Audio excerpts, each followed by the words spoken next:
Selamat malam Romo, Bapak, Ibu. Pada malam hari ini kita berjumpa lagi dalam ruang virtual untuk Lexio Divina. Sekarang mari kita persiapkan bacaan Injil dari Injil Yohanes bab 4 ayat 5 sampai 42. Sebelum kita memulai Lexio Divina kita, mari kita mulai dengan doa. Mari kita hening sejenak. Marilah kita berdoa. Dalam nama Bapa dan Putra dan Roh Kudus. Amin. Ya Bapa, kami mengucap syukur atas segala berkat dan penyertaan-Mu bagi kami. Engkau masih mempertemukan kami dalam ruang virtual ini. Kini mohon berkatilah kami, berkatilah Romo, supaya mampu memberikan renungan yang baik dan bermanfaat bagi kami. Berkatilah juga segala peralatan yang kami gunakan, supaya kiranya memperlancar segala acara kami ini hingga di akhir nanti. Doa ini kami haturkan kepadamu dengan perantaraan putramu Tuhan kami, Yesus Kristus. Amin. Untuk para Bapak Ibu, apabila nanti ada pertanyaan, mohon dikirimkan kepada Frater Kiki atau bisa langsung angkat tangan. Sekarang marilah kita dengarkan Lexio Divina kita, dan sekarang saya berikan kepada Romo Febri. Silakan Romo. Baik, selamat malam semuanya. Saya mau tes dulu, apakah suara saya sudah terdengar di situ? Sudah siap Romo. Oke, baik. Semuanya saja yang di ruang virtual ini, selamat malam, selamat berjumpa. Selamat bertemu dimanapun Anda berada. Kali ini kita akan kembali diajak untuk berdoa melalui teks kitab suci yang diambil dari Yohanes 4 ayat 5 sampai 42. Ini adalah teks Injil untuk besok Minggu. Baik, saya langsung saja share screen. Apakah sudah terlihat di situ? Sudah Romo. Oke, baik. Ya, saudara-saudari yang terkasih, tema yang akan kita renungkan bersama, yang kita bawa dalam doa adalah Yesus dan perempuan Samaria pada teks Yohanes 4 ayat 5 sampai 42.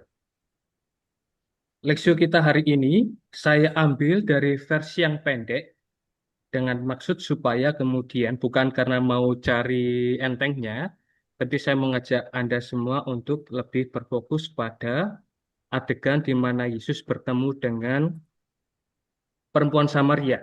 Jadi bukan pada sisi personalnya dari perempuan Samaria itu, tetapi lebih ke pertemuan rohaninya. Ya meskipun nanti akan disinggung sedikit soal latar belakang atau mungkin sisi lain dari kehidupan si perempuan Samaria itu. Lexio ini saya ambil di yang versi pendek, Yohanes 4 ayat 5 sampai 15, lalu dilanjutkan pada ayat 19b sampai 26, lanjut lagi ayat 39a sampai 42. Saya akan bacakan pertama teks ini. Suatu ketika, sampailah Yesus ke sebuah kota di Samaria yang bernama Sikar, dekat tanah yang diberikan Yakub dahulu kepada anaknya Yusuf. Di situ terdapat sumur Yakub. Yesus sangat letih oleh perjalanan, karena itu ia duduk di pinggir sumur itu. Hari kira-kira pukul 12. Maka datanglah seorang perempuan Samaria hendak menimba air.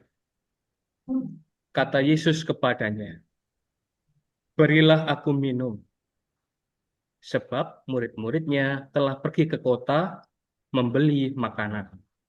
Kata perempuan Samaria itu kepadanya, "Masakan engkau, seorang Yahudi, minta minum kepadaku, seorang Samaria?" Sebab orang Yahudi tidak bergaul dengan orang Samaria. Jawab Yesus kepadanya, Jikalau engkau tahu tentang karunia Allah dan siapakah dia yang berkata kepadamu, berilah aku minum, niscaya engkau telah meminta kepadanya, dan ia telah memberikan kepadamu air hidup. Kata perempuan itu kepadanya, Tuan, engkau tidak punya timba, dan sumur ini amat dalam. Dari manakah engkau memperoleh air hidup itu?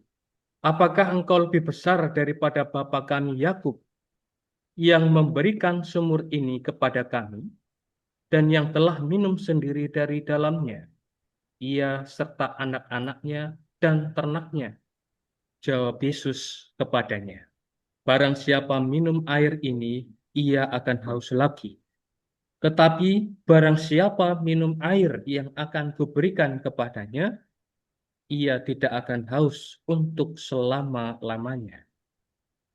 Sebaliknya, air yang akan kuberikan kepadanya akan menjadi mata air di dalam dirinya yang terus-menerus memancar sampai kepada hidup yang kekal. Kata perempuan itu kepadanya, Tuan, berikanlah aku air itu, supaya aku tidak haus dan tidak usah datang lagi ke sini untuk menimba air. Kata perempuan itu kepadanya, Tuhan, nyata sekarang padaku bahwa engkau seorang nabi. Nenek moyang kami menyembah di atas gunung ini, tetapi kamu katakan bahwa Yerusalemlah tempat orang menyembah. Kata Yesus kepadanya, percayalah kepadaku, hai perempuan, saatnya akan tiba bahwa kamu akan menyembah Bapa, bukan di gunung ini dan bukan juga di Yerusalem. Kamu menyembah apa yang tidak kamu kenal. Kami menyembah apa yang kami kenal, sebab keselamatan datang dari bangsa Yahudi. Tetapi saatnya akan datang dan sudah tiba sekarang, bahwa penyembah-penyembah benar akan menyembah Bapa dalam roh dan kebenaran, sebab Bapa menghendaki penyembah-penyembah demikian. Allah itu roh, dan barang siapa menyembah dia, harus menyembahnya dalam roh dan kebenaran. Jawab perempuan itu kepadanya, aku tahu bahwa Mesias akan datang, yang disebut juga Kristus. Apabila ia datang, ia akan memberitakan segala sesuatu kepada kami. Kata Yesus kepadanya, akulah dia yang sedang berkata-kata dengan engkau. Banyak orang Samaria dari kota itu telah menjadi percaya kepadanya karena perkataan perempuan itu yang bersaksi. Ia mengatakan kepadaku segala sesuatu yang telah kuperbuat. Ketika orang-orang Samaria itu sampai kepada Yesus, mereka meminta kepadanya supaya ia tinggal pada mereka, dan ia pun tinggal di situ 2 hari lamanya. Dan lebih banyak lagi orang yang menjadi percaya karena perkataannya.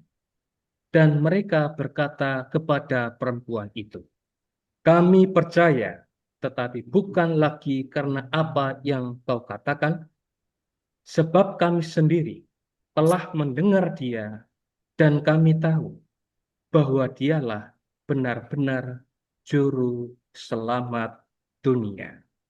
Demikianlah sabda Tuhan. Terpuji. Terpujilah Kristus.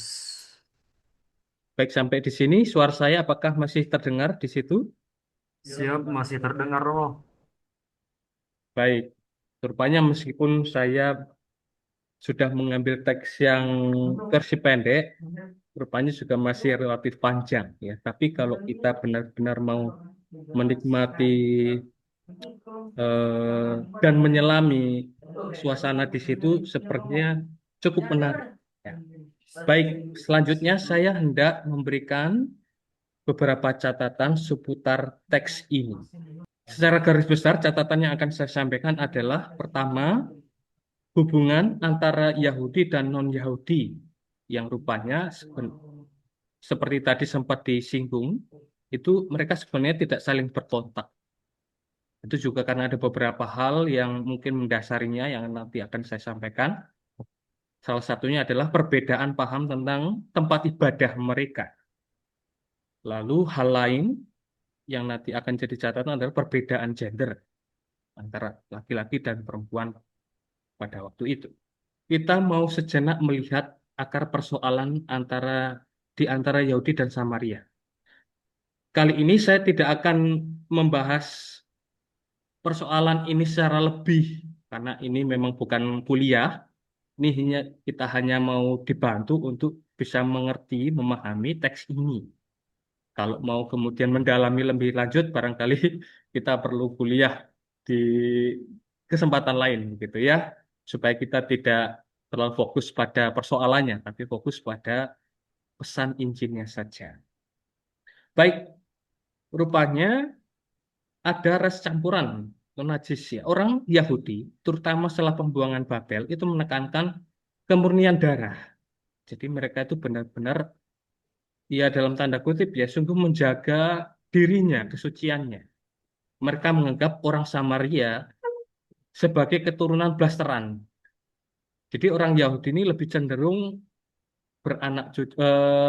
memiliki pasangan hidup, berkeluarga ya antar mereka sendiri.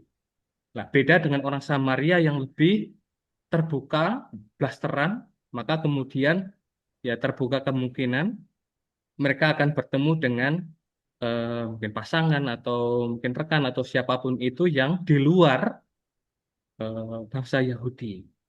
Tentu itu dianggap sebagai penodaan keturunan Abraham. Lalu berikutnya, penyembahan berhala dan ajaran sesat. Orang Samaria memeluk agama campuran yang menggabungkan Taurat dengan penyembahan berhala. Nah, ini yang terjadi. Ini yang sedikit saya lihat dalam literatur di internet seperti ini. Barangkali nanti ada yang bisa meluruskan atau bagaimana. Kurang lebih seperti itu. Dan mereka hanya menerima 5 kitab Musa, Pentateuk, dan menolak tulisan para nabi. Lalu ada konflik bait suci. Orang Samaria membangun bait suci sendiri di Gunung Gerizim. Saya kurang tahu di mana letaknya. Mungkin Bapak Ibu di sini ada yang pernah berziarah ke Tanah Suci, lalu kemudian mampir ke gunung itu. Dan yang bagi orang Yahudi itu merupakan sebuah pelanggaran terhadap tempat ibadah yang sah di Yerusalem.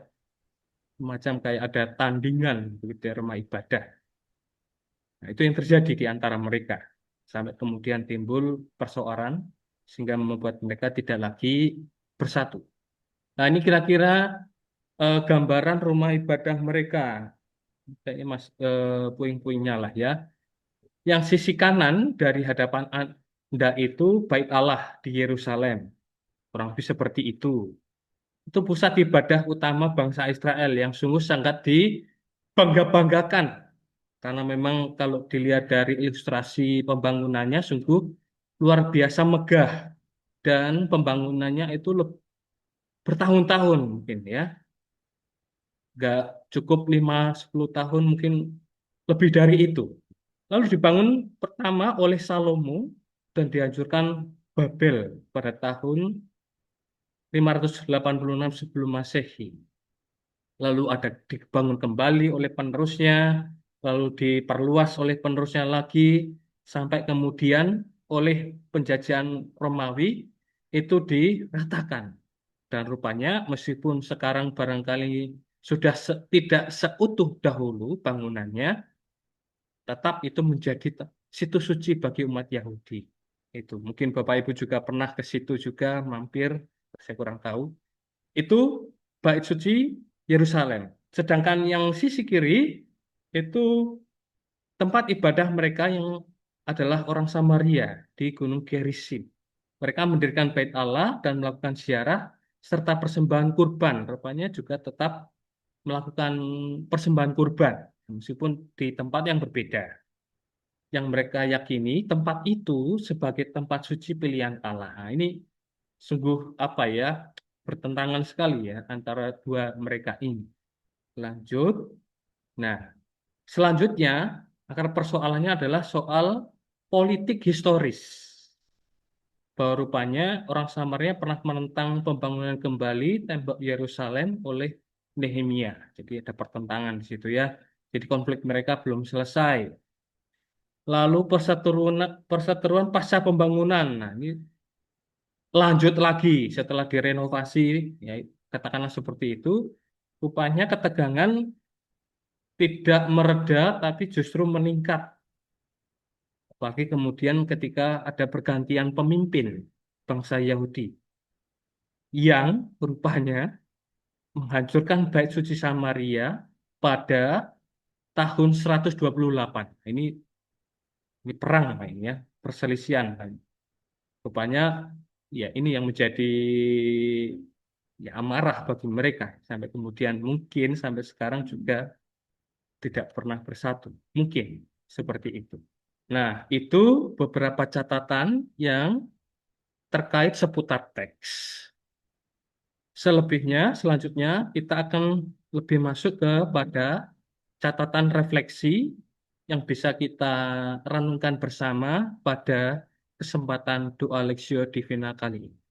Saya tulis di sini, kehidupan yang kering berubah menjadi segar berkat air hidup. Yang pertama, nanti ada 4 kira-kira catatan reflektif yang akan kita renungkan bersama. Yang pertama, Yesus yang memulai percakapan. Ketika tadi ada adegan, Yesus ini sedang capek, sedang panas, suasananya bukan panas emosinya ya. Situasinya panas, tadi dikatakan kira-kira pukul 12 ya. Haus, kebetulan di situ ada sumur. Wah, ini sangat melegakan sekali ini ya. Sangat dahaga, orang dahaga kalau sudah melihat seperti itu sangat haus sekali, ingin segera minum. Nah, kebetulan di situ ada seorang Samaria yang ingin ambil air. Kemudian Yesus lebih dahulu memulai percakapan. Berikanlah, berilah aku minum. Rupanya Yesus bukan hanya haus akan air, tetapi ia juga haus akan iman dan pertobatan manusia. Yang dalam hal ini ada pada wanita Samaria itu. Dan rupanya Yesus ini kayak ya dalam tanda kutip ya melanggar tradisi budayanya. Berbicara dengan orang asing ini sebenarnya adalah hal yang barangkali sangat dihindari. Ngobrol dengan orang yang selama ini barangkali dimusuhi atau kemungkinan diasingkan seperti itu.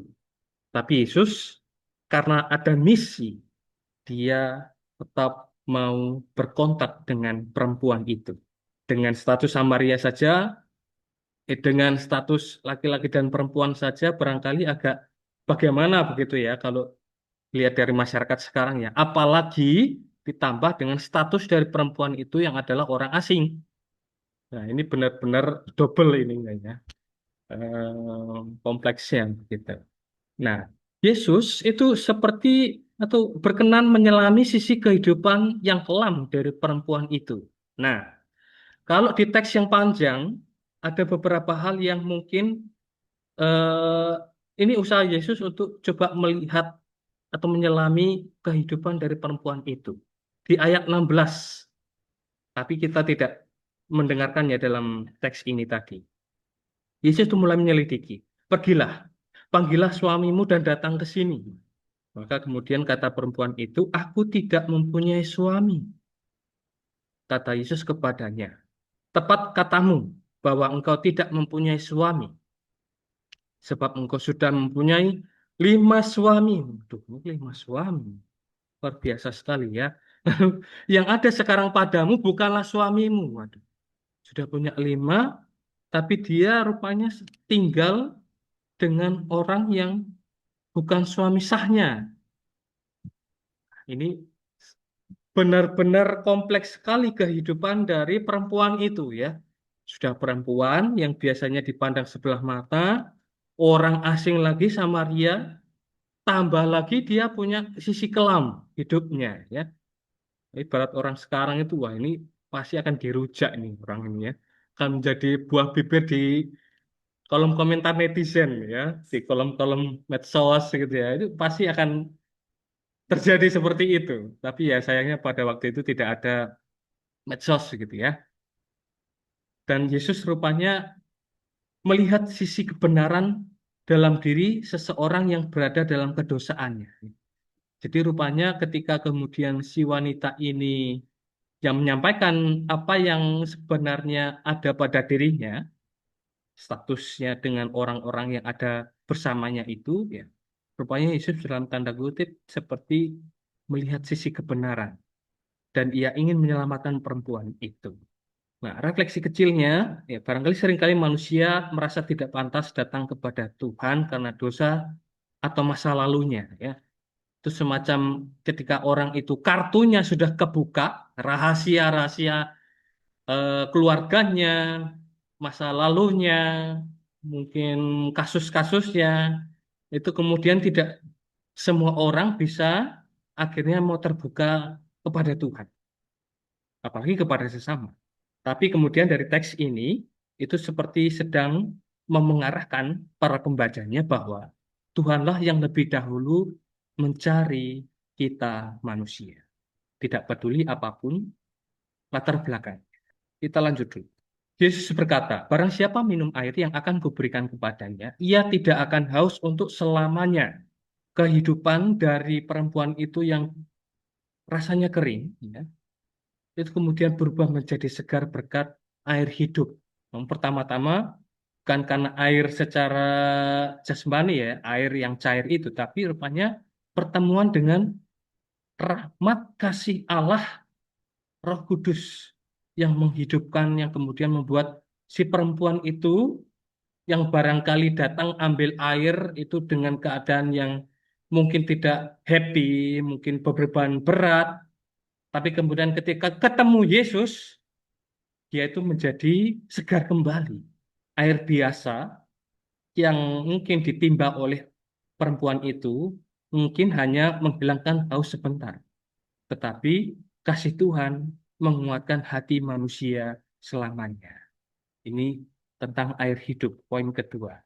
Selanjutnya, nah ini manusia sering di dalam tanda kutip ya mencari air di tempat yang salah. Nah, harta, jabatan, kehormatan, kesenangan dunia yang sangat mudah sekali diakses dari sisi manapun, mau itu dari sisi gadget atau dari yang lainnya, mudah sekali.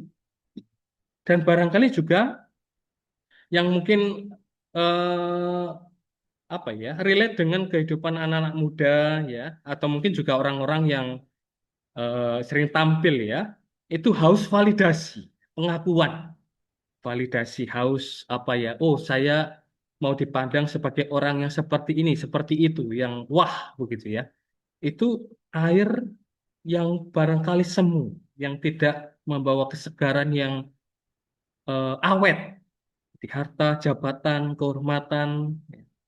Itu relatif sekali rupanya durasi waktunya. Memang secara manusiawi itu tidak keliru, tidak salah. Tapi rupanya, sekali lagi, itu semua tidak sungguh-sungguh memuaskan hati. Orang dapat harta, tapi tetap ya mencari-cari terus ya. Bahkan hak orang lain pun akhirnya juga diembat.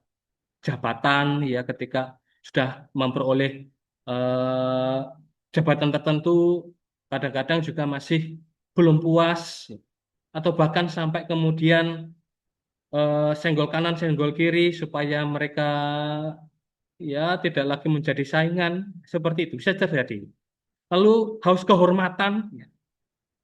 Kalau kemudian apa ya mendapat perlakuan atau ya tidak mendapat penghormatan lah, kemudian menjadi marah, tersinggung dan seterusnya. Lalu ketika orang itu ya, punya konten atau punya eh, ya materi-materi dalam media sosial lalu tidak diakui atau kemudian mendapat komentar negatif itu lalu menjadi murka, ya. Seperti itu. Sehingga kemudian kita diarahkan bahwa hanya Tuhan yang bisa mengisi hati manusia. Lalu yang ketiga, perempuan itu bertanya tentang tempat ibadah di gunung ini atau di Yerusalem.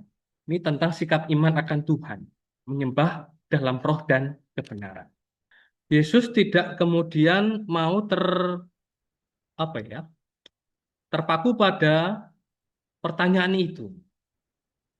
Yesus menjawab bahwa yang terpenting itu bukan tempatnya, tetapi hati manusia.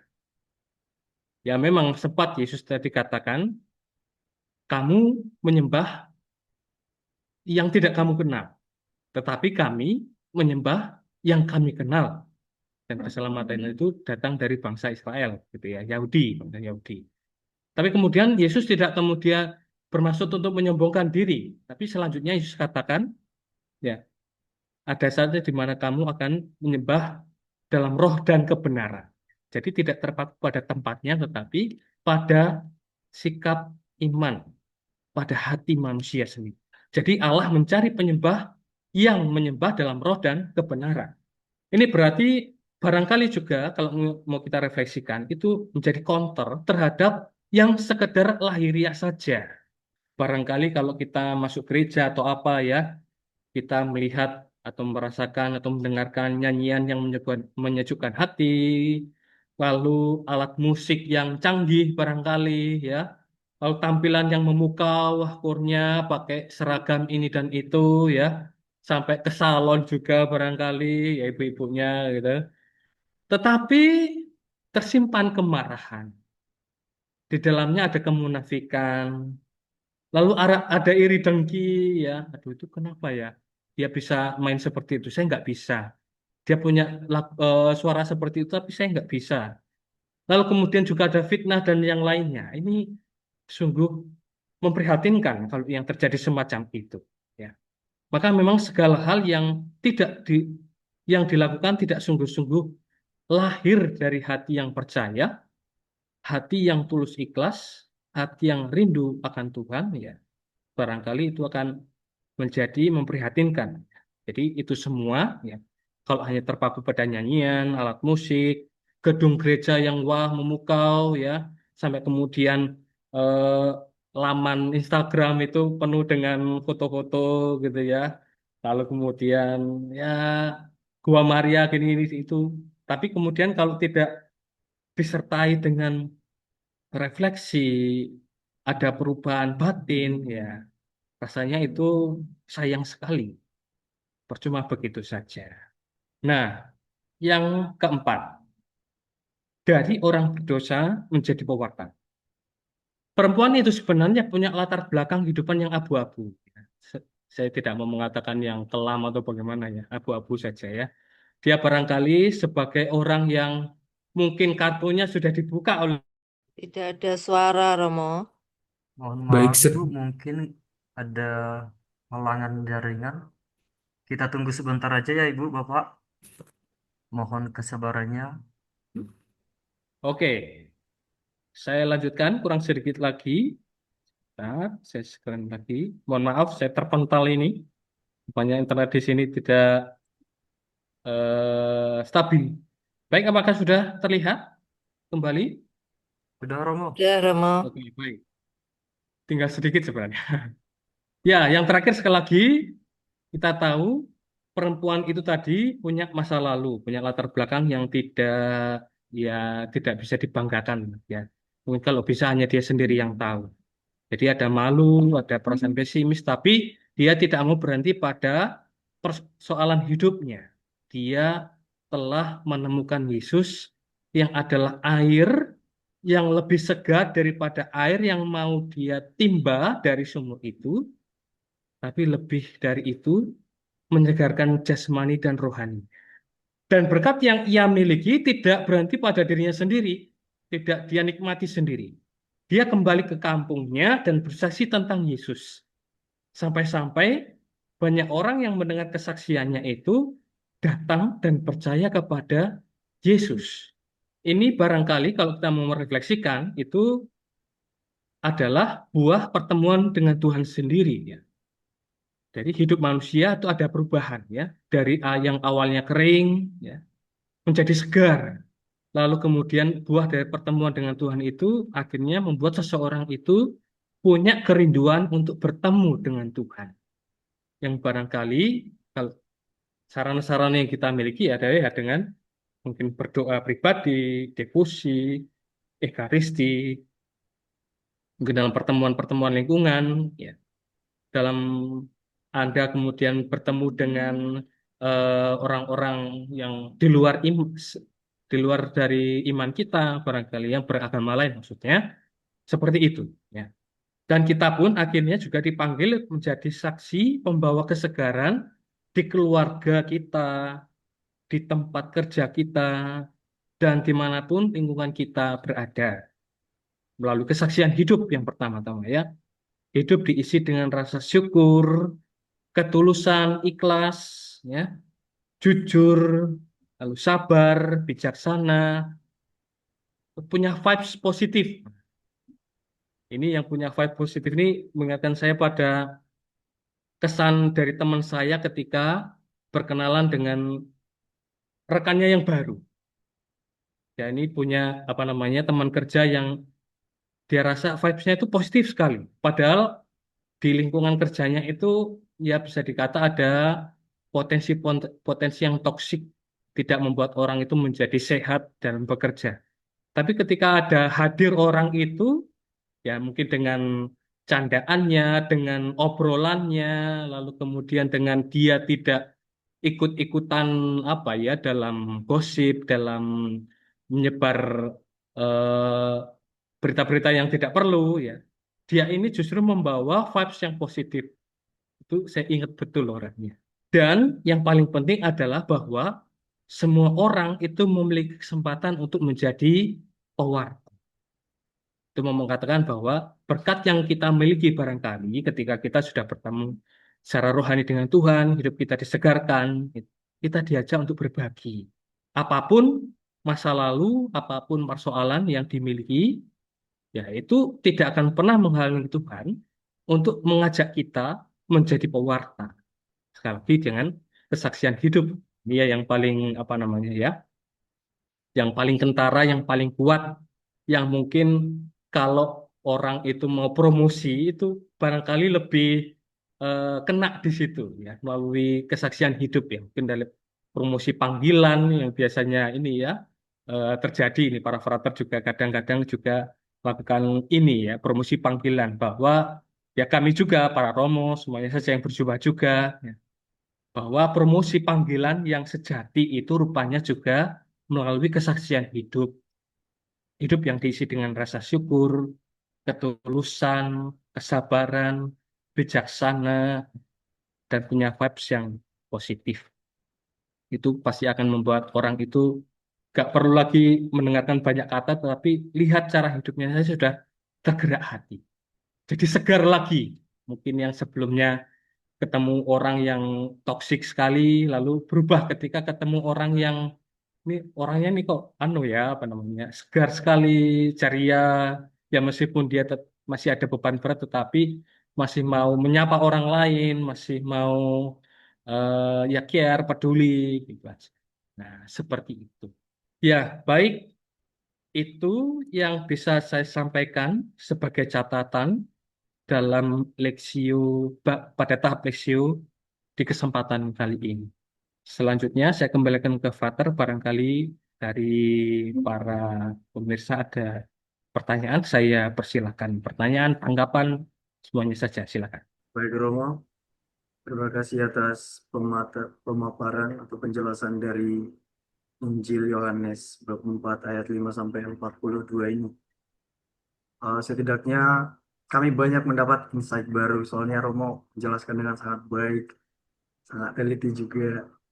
Misalkan tentang hubungan eh, antara orang Yahudi dengan orang Samaria ternyata tidak baik-baik saja. Terus juga kami tahu tentang ini, tentang apa tempat ibadat orang Yahudi, Bait Allah. Selama ini kan mungkin pandangan kami ini kosong karena Bait Allah di Yerusalem itu kan udah runtuh Romo, hanya tinggal tembok ratapan aja. Jadi tentang konsep dari Bait Allah itu tadi setidaknya kami punya gambaran bagaimana Bait Allah itu pada zaman dahulu. Terus juga tadi identitas perempuan orang Samaria juga ada latar belakangnya dan apa 4 poin-poin refleksi tadi yang sangat mendalam sekali. Nah, untuk itu Bapak, Ibu, dan saudara-saudara yang terkasih, eh, mungkin ada dari pemaparan materi Romo tadi yang mungkin masih janggal, ingin kita tanyakan kepada Romo, bisa langsung kita tanyakan atau ingin memberi tanggapan juga, atau juga ada yang eh, pengalaman dari perempuan Samaria tadi mungkin eh, ada yang mengena dengan pengalaman kita, bisa juga di-sharingkan. Nanti Romo bisa memberikan tanggapan atas sharing kita. Nah, untuk itu jika ada Bapak Ibu yang ingin bersharing, bisa melambaikan tangan di kolom komentar atau bisa juga langsung menyampaikannya melalui chat. Dipersilahkan. Baik, saya bantu. Di sini saya lihat ada Pak Yusuf Salim yang raise hand. Mungkin ada sesuatu yang ingin disampaikan, silakan. Iya, mau Pep. Saya pernah dengar juga mengenai yang ini. Saya rasa di dalam Lexio Divina ini juga. Dan menurut saya lupa dari Romo mana gitu yang memberitahukan bahwa sesungguhnya wanita itu bukannya yang dikatakan 5 orang itu bukan sungguh-sungguh dia tuh mempunyai 5 suami, tetapi punya 5 kepercayaan yang tidak tentu sampai terakhir ketemu dengan Yesus gitu, Romo. Ya, baik. Barangkali di literatur lain bisa ditemukan semacam itu, ya. Eh, 5 suami, lalu saya kan memang ngambilnya langsung lurus-lurus di teks itu ya, katakan suami. Iya, Rupanya juga di literatur lain yang barangkali juga berasal dari bahasa aslinya barangkali, ya rupanya itu bukan suami sahnya dan juga mungkin 5 orang ini juga berasal dari 5 suku atau apa yang masing-masing membawa sesembahannya begitu ya, dewa-dewanya begitu. Ya bisa jadi seperti itu. iya. Oke, makasih Mo. Satu lagi Mo, Boleh, saya silakan. ingin saya ingin tanya, apakah konsep saya tanda petik konsep air hidup ini mempengaruhi kita sebagai orang Katolik tentang kebangkitan dan juga akhir zaman? Oh, baik, ini pertanyaannya baik, tapi cukup saja. Susah gampang menjawabnya. Tapi saya hanya mau mengatakan, menanggapi ini, mencoba bahwa konsep air hidup ini sebenarnya ya, ya bagaimana kemudian orang itu mempunyai daya hidup. Ya, kita kan tahu ya bahwa manusia itu lebih membutuhkan air. Dan dalam tubuh manusia kemudian ada berapa persen ya itu terdiri dari air. Ya mungkin dari 80%. ya sekitar itu. Nah kemudian ya secara rohani akhirnya ya apa yang paling dibutuhkan manusia dalam hidupnya, dalam perjuangannya sebelum nanti beralih kehidupan yang baru, yaitu ya air hidup yang adalah Kristus sendiri. Jadi sebelum sampai kemudian berpindah ke kehidupan kekal ini, fokus dulu di perjuangan di hidupnya ini. Yang kemudian orang itu membutuhkan air, membutuhkan energi baru untuk berjuang, untuk memulihkan hidupnya selama di dunia ini. Ya. Perkara kemudian nanti, ya itu nanti dulu. Kita fokusnya ke kehidupan di dunia dulu itu. Barangkali itu Oh, ya nanti kalau misalkan ya dalam hidup kita mempunyai energi, mempunyai kekuatan untuk memurnikan hidup. Ya. Ya, itu akhirnya ya akan mengantar orang kepada kehidupan kekal itu sendiri. Kembali kepada Yesus juga akhir. oke, makasih Mo Pep. Bapak Ibu, jika ada yang ingin bertanya, dipersilakan. Nah, terus saya mau tanya, tapi takut salah. Jangan dimarahin ya, Mo. Monggo, Mo, selamat malam. Mau tanya, Mo. Di ayat berapa nih? Yang dikatakan bahwa kok si orang Samaria, si perempuan Samaria kok bisa tahu bahwa Yesus itu orang Yahudi. Padahal dia kan baru ketemu Yesus pertama ya. Pertama kali. Kedua, mengenai ini apa? Terakhir tadi Romo kasih tahu bahwa kita diutus untuk menjadi pewarta. Kita sebagai umat awam Katolik itu pewarta seperti apa sih yang dikehendaki Tuhan atas diri kita? apakah cuman men-sharingkan kehidupan kita, kesaksian hidup atau bagaimana, Romo? Makasih, Mo. Baik, terima kasih. Untuk pertanyaan pertama, mohon maaf saya juga rupanya kurang literatur soal kenapa kok eh, perempuan Samaria ini langsung tahu Yesus ini orang Yahudi begitu ya. Saya juga mohon maaf juga kurang menguasai soal ini. Tapi saya kira ya, saya juga tidak mau mengandai-andai ya. Saya lihat bahwa Yesus ini pada waktu itu sempat bersama para muridnya, tetapi kemudian para muridnya ini pergi apa namanya cari makanan, lalu dia tinggal sendiri. Mungkin dia sempat ketemu gerombolan ini. Biasanya datang dari arah non Samaria, itu barangkali juga bisa dipastikan, oh ini jangan-jangan orang Yahudi, ya. Seperti itu perkiraannya ya. Dia kan di Samaria ini kan apa namanya mampir saja sebenarnya, mampir itu. Dan tidak dan biasanya sebenarnya kalau bangsa Yahudi itu sebenarnya menghindari daerah Samaria. Cuma kemudian Yesus ini rupanya tetap berjalan melewatinya.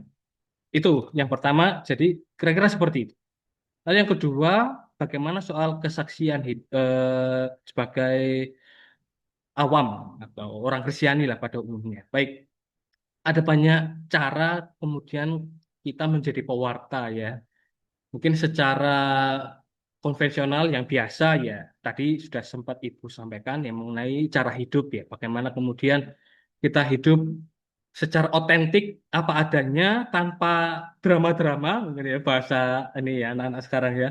Gak usah drama-drama, udah apa adanya, ya sesuai iman ya itu cukup ya, memang cukup. Lalu kemudian kalau mau lebih lagi ya barangkali melalui ini ya media sosial, lalu kemudian juga Anda ya dengan WA, dengan ini apa namanya status dari kitab suci yang Anda maksudkan untuk oh ini inspiratif sekali ini kalau saya bagikan. Barangkali bisa seperti itu ya.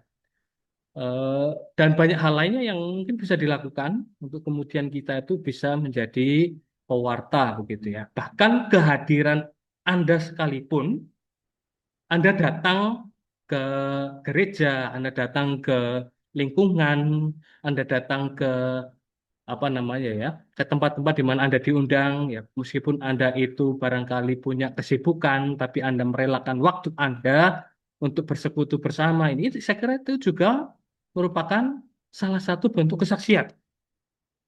Saya jadi ingat Ibu Teresa Kalkuta itu sempat katakan, harta yang paling mahal dari dunia itu dewasa ini tuh sebenarnya bukan uang katanya, tetapi waktu.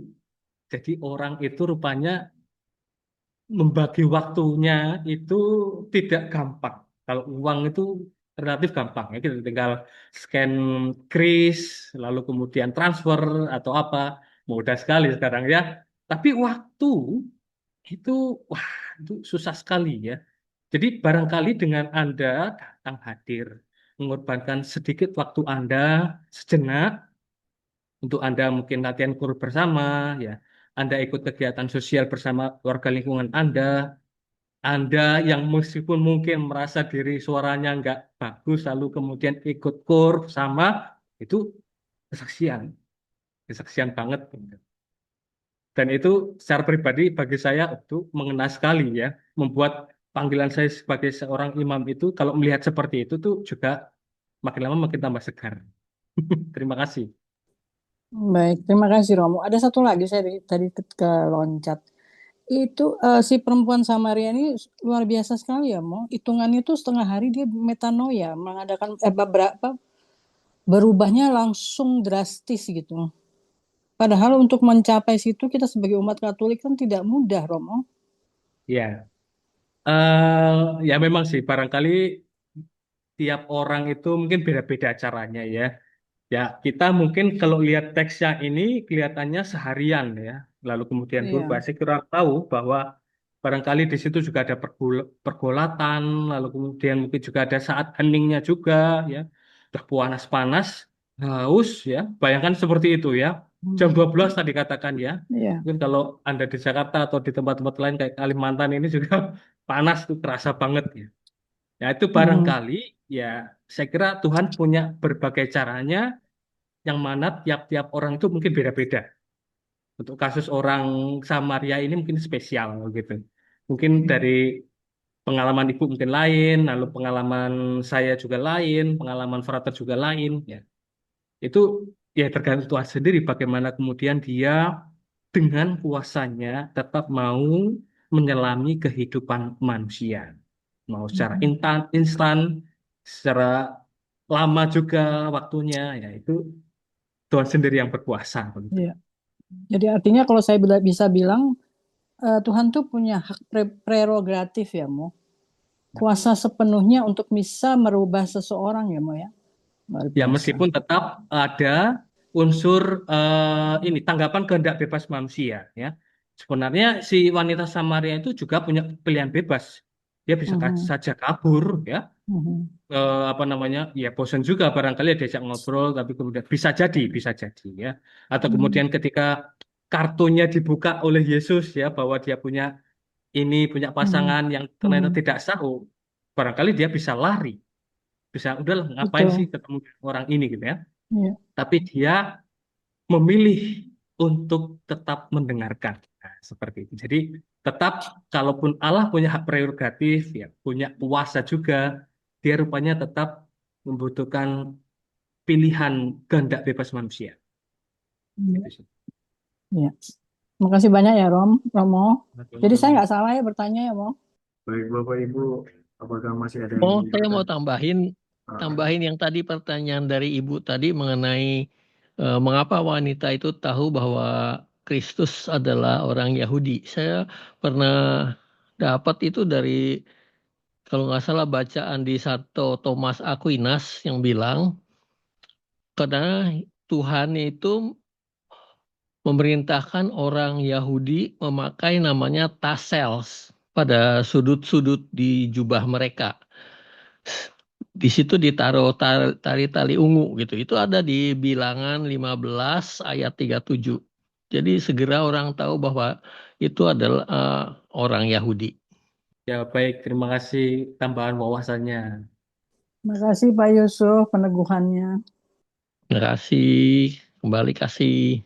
Ibu, atau Romo, saya ingin bertanya Romo, Ah, kenapa Yesus itu menyatakan dirinya sebagai Mesias itu justru kepada orang Samaria, bahkan orang Samaria ini yang mungkin latar belakangnya nggak bagus juga katanya tadi dalam Injil, perempuan Samaria ini.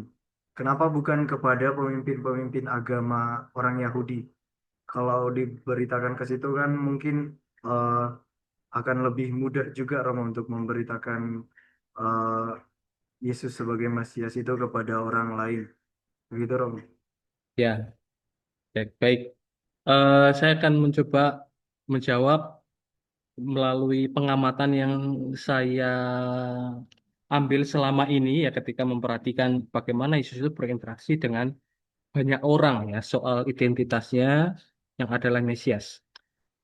Barangkali akan lebih mudah dengan orang Samaria yang mungkin pada waktu itu juga tidak mengenal Yesus barangkali, lalu juga apa namanya ya hidup dalam kekurangtahuan tentang siapa itu Yesus ya, ketimbang dengan orang-orang Yahudi yang tidak mau menerima fakta bahwa Yesus itu adalah Mesias. Apalagi ditambah dengan tindakan-tindakan Yesus yang kemudian lebih ke arah kritik terhadap cara hidup mereka. Akhirnya mereka yang selama ini tenang-tenang saja dalam kemunafikannya sebagai pemimpin agama, ya, akhirnya terusik. Tambah lagi, dan barangkali orang Samaria ini justru lebih terbuka, lebih apa ya, punya sikap iman yang beda dengan orang Yahudi ya, yang langsung kemudian ngeblok gitu ya, nggak mau terima Yesus itu Mesias gitu ya. Itu yang mungkin bisa saya jawab tanggapi ya. Orang Samaria lalu kemudian dia juga apa ya? Yesus sih kalau kita perhatikan ya, tidak pernah berkonflik dengan orang Samaria. Bahkan justru mengambil contoh orang Samaria untuk kemudian mengcounter cara hidup orang Yahudi. Nah, itu Yesus itu sangat menghargai sekali ya, meskipun apa namanya ya, ya tetap mereka berbeda ya, tapi Yesus mau melihat sisi baik dari orang Samaria ini ketimbang orang Yahudi yang mestinya baik, mestinya dicontoh, tetapi rupanya sebaliknya, memprihatinkan.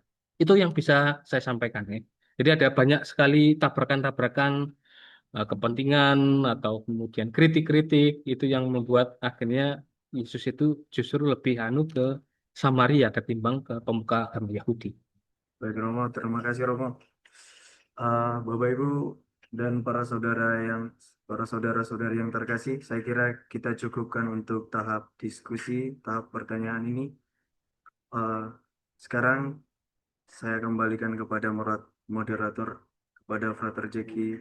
Persilakan. Oke, terima kasih. Selamat malam Romo Febri. Sekarang kita langsung masuk pada tahap oratio Romo. Dan sebelum oratio mungkin bisa dipimpin meditasi secara singkat Romo. Silakan Romo.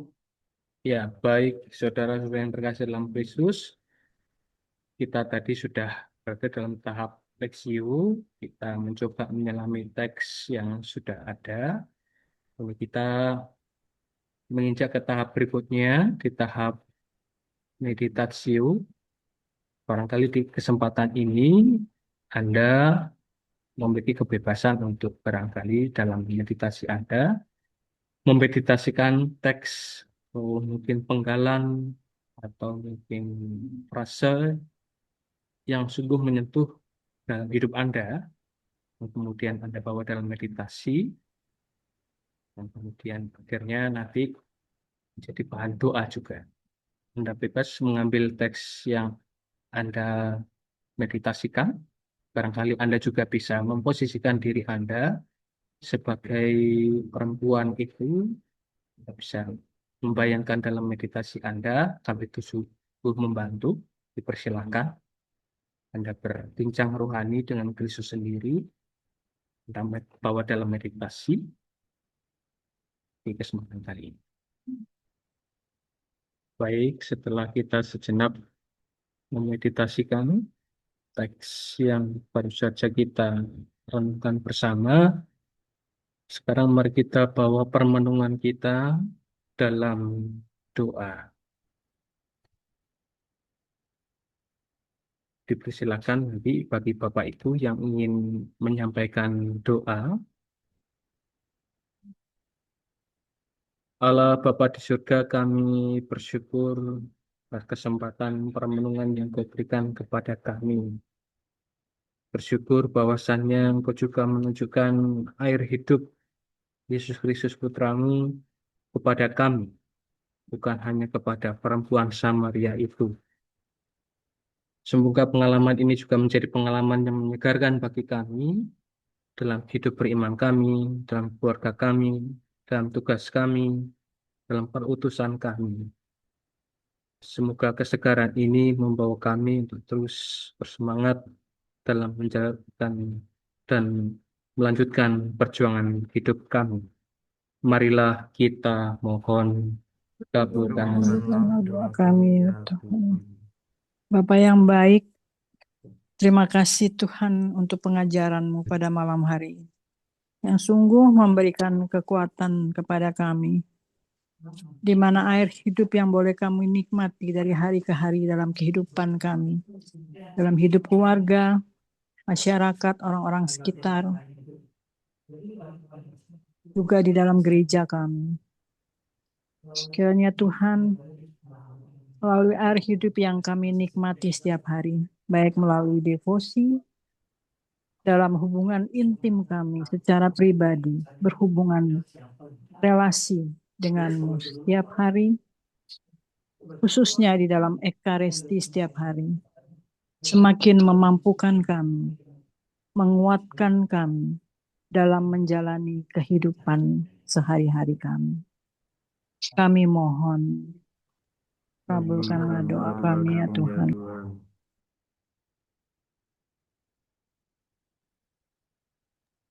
Allah Bapa di surga, kami juga berdoa bagi perdamaian dunia, terutama negara-negara yang sedang berperang.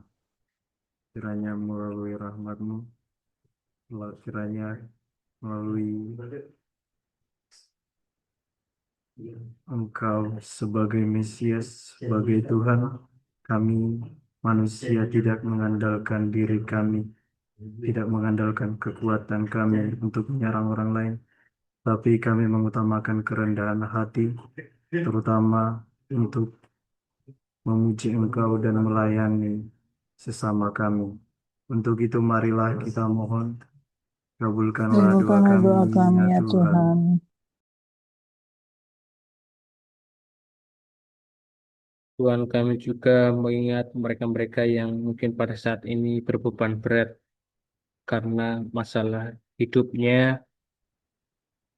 Semoga Engkau sendiri yang menjamah mereka dan memberikan mereka untuk kembali kuat, kembali bangkit dari keterpurukan yang mereka hadapi. Dan yang juga tetap menemani mereka dalam tangisan mereka, dalam doa-doa mereka, hingga akhirnya mereka dapat menemukan Engkau yang adalah air hidup, yang membuat dia akhirnya bisa lebih segar kembali dalam hidupnya. Marilah kita mohon. Kabulkanlah doa kami ya Tuhan.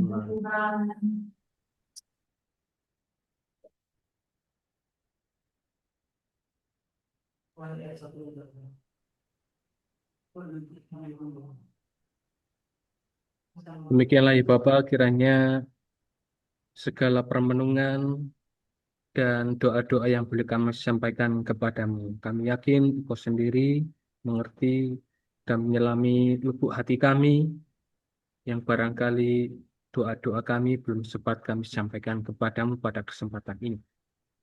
Ini ya Bapak, kami hendak menyatukan seluruh permenungan kami dan doa-doa kami dengan doa yang diajarkan oleh Kristus sendiri kepada kami. Bapa kami yang ada di surga, dimuliakan Dimuliakanlah namamu, datanglah kerajaanmu, Kerajaan, jadilah jadilah kehendakmu kehendakmu di di atas atas bumi bumi seperti seperti di di dalam dalam surga. surga.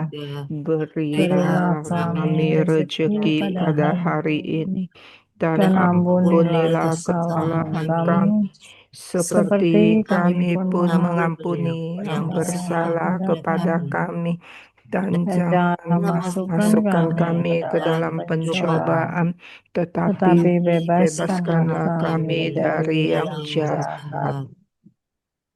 Bunda Maria, Bunda pengantar segala rahmat, kiranya Engkau juga mendoakan kami anak-anak-Mu, terlebih mereka yang sedang berbeban berat pada saat ini. Kita doakan satu kali salam Maria. Salam Salam Maria, Maria, penuh penuh rahmat, rahmat, Tuhan Tuhan sertamu. sertamu. Terpujilah Terpujilah engkau engkau di di antara antara wanita, wanita, dan dan terpujilah terpujilah buah buah tubuhmu, tubuhmu, Yesus. Yesus. Santa Santa Maria, Maria, Bunda Bunda Allah, Allah, doakanlah doakanlah kami kami yang yang berdosa berdosa ini, ini, sekarang sekarang dan dan waktu waktu kami kami mati. mati. Amin. Amin.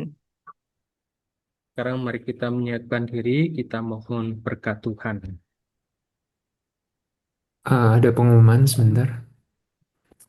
Oh ya, silakan. Baik, Bapak, Ibu, Saudara-saudari yang terkasih, pengumuman dari Carmelite Center Jakarta. Untuk hari Jumat ini akan dilaksanakan kursus kitab suci dan ekologi dari kitab Keluaran bersama dengan Romo Jaya pada pukul 8 malam sampai jam 9.30 waktu Indonesia bagian Barat. Kursus akan berlangsung selama sebanyak 2 kali pertemuan, Jumat tanggal 13 Maret, lalu Jumat tanggal 27 Maret. Berikutnya untuk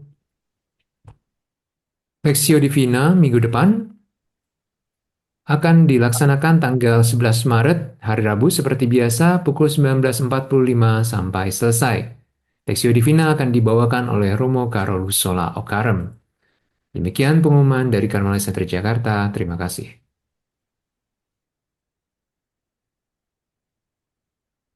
Kita akhiri Lexio Divina kali ini. Kita mohon berkat Tuhan. Tuhan bersamamu, dan dan bersama bersama bersama rohmu. rohmu. semoga Allah yang Maha Kuasa senantiasa membimbing, melindungi, dan memberkati saudara sekalian, Bapa dan Putra dan Roh Kudus. Amin. Amin. Amin.